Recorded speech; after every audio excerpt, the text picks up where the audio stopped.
Hello, good morning. Welcome to the Daily Fantasy Whiff. I'm Big Italy 42. He is at Beachhead 50, Josh Shepardson, and of course, only 6 games on the slate tonight. But we're here to bring you the fades and stacks. A couple of them are going to be kind of no-brainers. Which pitchers you're avoiding, but we'll get to that in a second. We'll give you the totals, the odds, which teams we think are score runs, which ones we won't touch, and try to help you out for your GPPs tonight. So, you ready to get this thing going? Absolutely. All right, we'll start off. We'll just do like a game by game here. First off, we got Pittsburgh at Atlanta.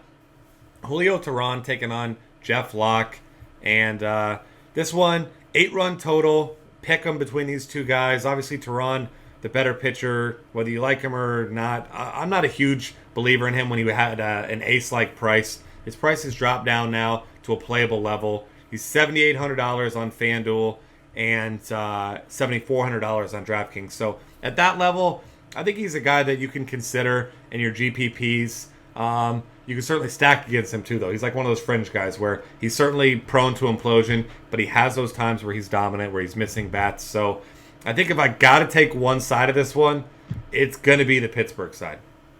Yeah, I think they have the better offense, especially against a right-handed pitcher. Jeff Locke, not a guy that I care for, but you think about those bats in that Braves lineup, and their best ones are predominantly left-handed. You've got Freddie Freeman, you've got Nick Markakis, you got the top of their lineup in general, Jace Peterson, left-handed hitting at the top of the order. So, I mean, you're looking at guys that I don't like the lineup as a whole, anyways. And the other nice thing about the lineup for the Pirates is they're facing a pitcher who's fly ball prone. Yep. And has struggled with the home run ball this year. And, I mean, that's something that fly ball pitchers typically struggle with. But and you'd expect his home run rate of 17.9% home run per fly ball to regress some. But, I mean, we're talking about a guy with a 10.1% home run per fly ball rate in general and a guy that gives up a lot of fly balls. So even a normal home run per fly ball rate with a high fly ball rate in general is going to yield home runs. I mean, it's what happens when you give up fly balls.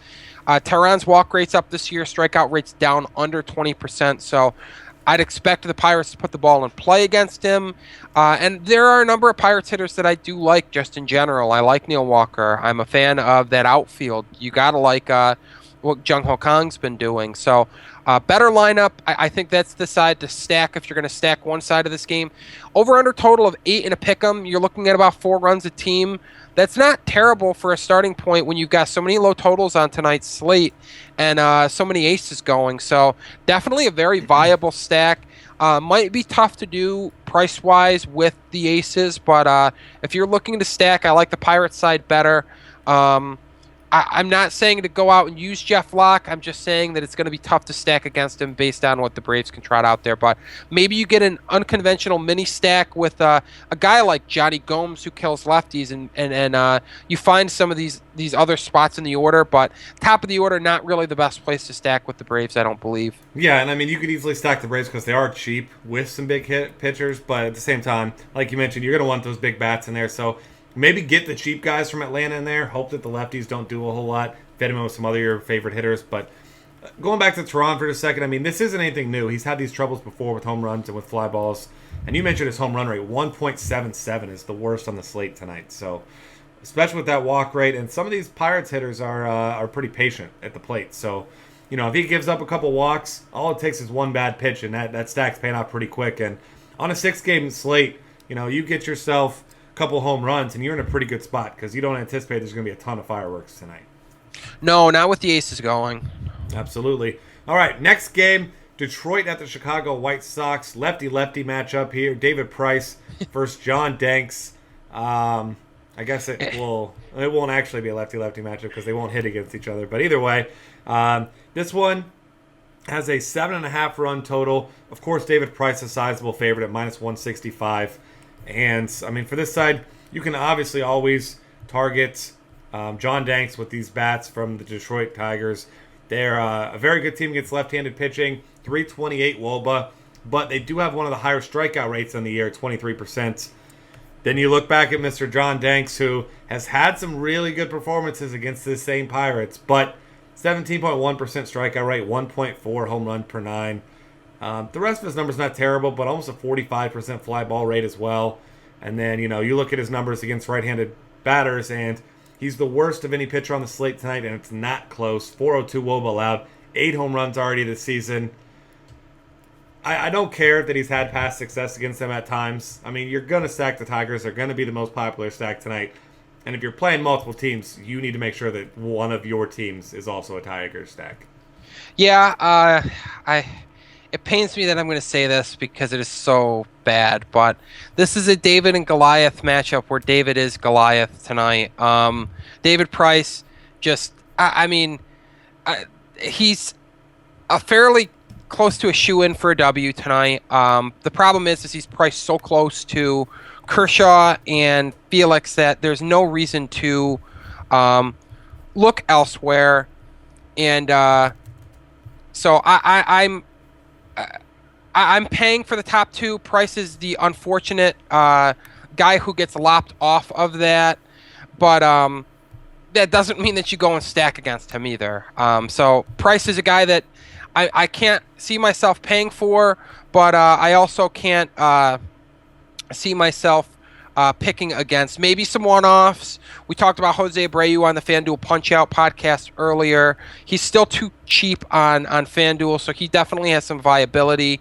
It is at U.S. Cellular Park, so all Abreu has to do is get into one to pay for himself, but there's not enough talent in that White Sox lineup to warrant a stack. So I'm going to go ahead and fade stacking against Price, but I am all over stacking against Danks and that awful WOBA allowed to right-handed batters. Yeah, I completely agree. And like we said, Price's numbers aren't great this year compared to what they were in years past. Of course, we expect him to be more of a strikeout pitcher than he's been. 20.1% this year. It's creeping up from where it was, but a 35.6% ground ball rate you don't like. You like he's not walking a lot of guys. But then you look at the White Sox side, and this is the worst team against left-handed pitching, and it's actually not even close. You look over here, and 21.4% strikeout rate, 233 team WOBA, 41 WRC plus, and a team ISO of .072. So it's it's ugly. Excuse me. It's ugly for them. But we'll see what kind of upside, because he's had some rough outings. I think he's a great GPP play as a swerve from those other two guys. But you got to pay for it. Oh, absolutely. All right. So that's going to wrap things up for that game. Next up, the Angels at the New York Yankees. Garrett Richards against Adam Warren. And as you're looking at the total for this one, it's an interesting game. Pretty much a pick-em. Very small favorite for Garrett Richards. 8-run total. Richards, as we know, has great stuff, but he's also not particularly consistent. He doesn't give up a lot of home runs, .62 per 9, 54.5% ground ball rate, you got to love. But his walk rate of almost 10% is concerning. He's been doing better with it recently. So, for my money, you're going to still stack the Yankees because they are at home, and it is against a righty, and they've got a lot of big lefty bats. But I don't think it's a necessity. And then on the other side, I won't be playing Adam Warren on FanDuel at all. But at 5.2K on DraftKings against an Angels team that has really struggled against right-handed pitching this year, they're starting to get up there. They're hitting now up to 23rd. But overall in the season, still a team that isn't great against right-handed pitching. So I don't mind playing him as an SP2 on DraftKings tonight. I don't either. I mean, that's the kind of salary relief that it's hard to beat. I mean, he's certainly not been special, but you look at his game logs, and he's gone 6 or more innings in 4 straight games. He's allowed 3 or fewer earned runs in each of those contests. Not setting an exceptionally high ceiling with him, but you don't need him to have a high ceiling at $5,200 to pay off. So I'm with you. I'm not using him on FanDuel where it's a one-pitcher site. You're not getting enough there, but at his price tag at $5,200 on DraftKings, pair him with your choice. I mean, because he's so cheap, yes, Felix is $900 cheaper than Kershaw, making him the better play if you're looking at a higher end SP2. But if you're going to pay for Adam Warren, you can literally take your pick and feel fine about paying up if you have to for Kershaw. Yeah, and then on the Angels side, despite their struggles, you can certainly stack them in this ballpark against Adam Warren. all your normal guys in play. Cole Calhoun has a great price, especially on FanDuel, $2,600. So he's a nice filler in your other stacks too. If you're just looking to stack your 4 guys, you got an outfield spot left, you need someone cheap because you're paying for a big pitcher. Cole Calhoun fits that bill pretty well also. Yeah, I love his price point at both sites. Yeah, absolutely great. Next up, we've got St. Louis Cardinals at the Los Angeles Dodgers. Clayton Kershaw versus Jaime Garcia. And I mean, you just see that price difference, and it just looks like you just see the power in Clayton Kershaw, his dominance tonight. And 6-run total, minus 190 favorite. No surprise there. The Cardinals, a team who's pretty good against right-handed pitching. One of the better in the league, but not good against left-handed pitching. 19th in the league, almost a 23% strikeout rate. 307 team WOBA. I mean, I guess you could say average at best. I'm not going to give them that at 19th. But, I mean, then you're facing arguably the best pitcher in the world in Clayton Kershaw. He gets to pitch at home in that big ballpark. I mean, and he's coming off of, what's got to be a nice confidence builder, dominating the Colorado Rockies in Coors Field. Coming off that before, dominant game against Atlanta. I mean, the only knock you really have on Kershaw is Don Mattingly pulling him in the middle of innings and letting the bullpen just kill you with earned runs off of singles. So if Don Mattingly maybe just take a day off, we can let someone else manage this guy, I think we'll be all right.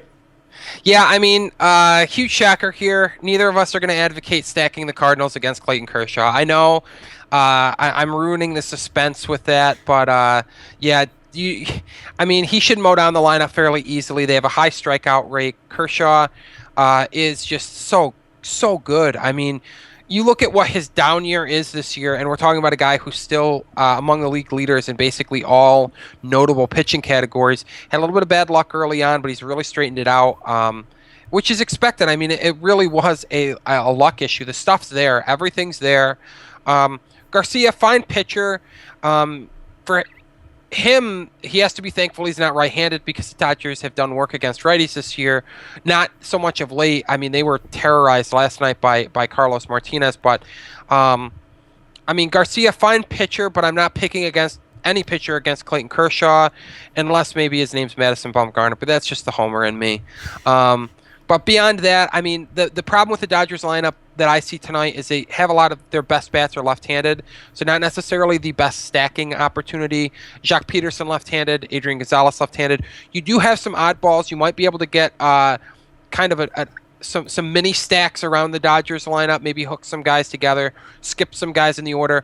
Guys like Justin Turner hit lefties pretty hard. If you get Alex Guerrero in the lineup, he's pretty good against everyone at this point in time, but you've certainly got some options. So I think that you can see some mini stacks, but I'm not going any full-blown stacks from the Dodgers. And if you're looking at the Vegas total on this game, pretty good indicator. Total of 6 according to Pinnacle Sports right now. Yes, the Dodgers are expected to do the heavier end of the lifting on that, but with that low total, not a lot to like here in terms of offense.